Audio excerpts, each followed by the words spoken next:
साहिल मेरी बात सुन। मेजर शुक्ला बोल रहा हूं मैं चौधरी गुंड से। अपना हथियार डाल दे, हाथ ऊपर कर लो और बाहर आ जाओ। मैं इस बात की गारंटी देता हूं कि तुमको कुछ भी नहीं होगा। ये हिंद की सेना है जो आतंकियों को हथियार डालने और वापस लौटने का एक अंतिम मौका जरूर देती है।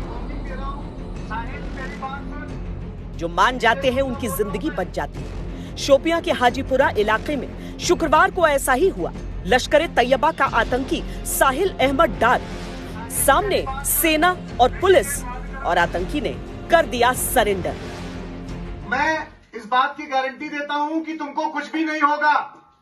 इस बात की गारंटी देता हूं कि तुमको कुछ भी नहीं होगा अगर तुम हथियार डाल के हाथ ऊपर करके बाहर आते हो तो। आतंकी को सरेंडर कराने के लिए सबसे पहले सेना ने उसके डर को खत्म करने के प्रयास किए। लगातार समझाया कि उस पर गोली नहीं चलाई जाएगी, जिससे घिरा हुआ आतंकी घबराने या फायरिंग करने की जगह सरेंडर करे।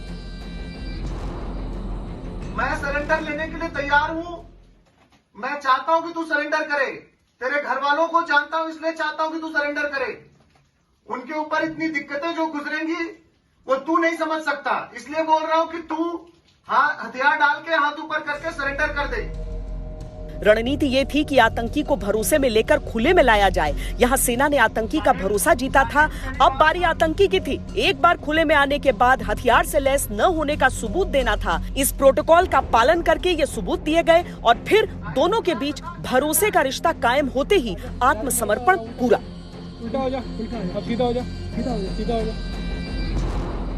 सरेंडर करने वाले आतंकी साहिल अहमद डार का परिवार बेटे को मौत के मुंह से लौटा देखकर राहत की सांस ले रहा है। बूढ़े पिता और बहन सेना की तारीफ करते नहीं थक रहे। जवान बेटा मौत के मुंह से बच जाए तो खुशी ऐसी ही होती है।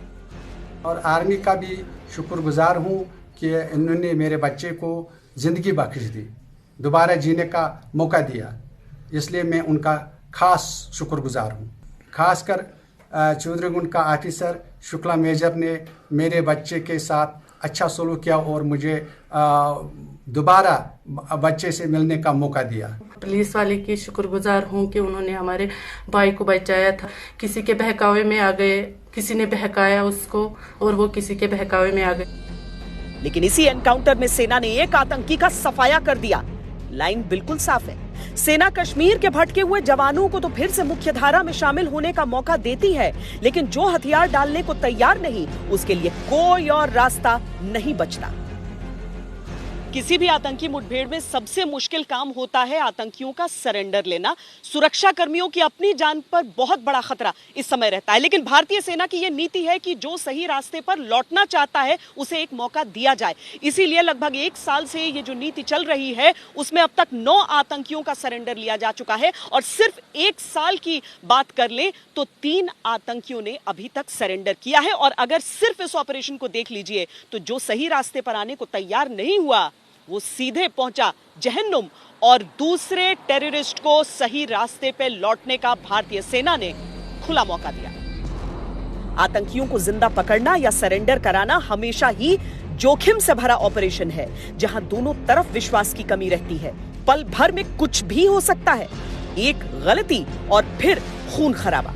ऐसे में घिरे हुए आतंकी का सरेंडर बड़ी कामयाबी है। सेना की प्राथमिकता कश्मीरी आतंकियों को मारने से ज्यादा उन्हें सरेंडर कराने की है, ताकि कश्मीर में आम लोगों का भरोसा भी जीता जा सके, आम कश्मीरियों के घर बर्बाद होने से बच सके। दूसरी तरफ पाकिस्तान के फर्जी प्रोपेगेंडा को तोड़ा जा सके, उसके कश्मीर प्लान की साजिश को सामने लाया जा सके। पाकिस्तान लगातार सेना के खिलाफ दुष्प्रचार में जुटा है।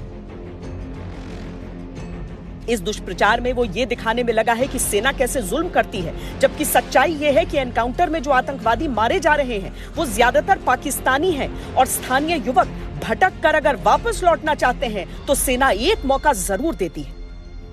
भारत माता की जय, भारत माता की जय, भारत। श्रीनगर में अशरफ वानी के साथ श्वेता सिंह, आज तक। माता की जय, भारत माता की जय।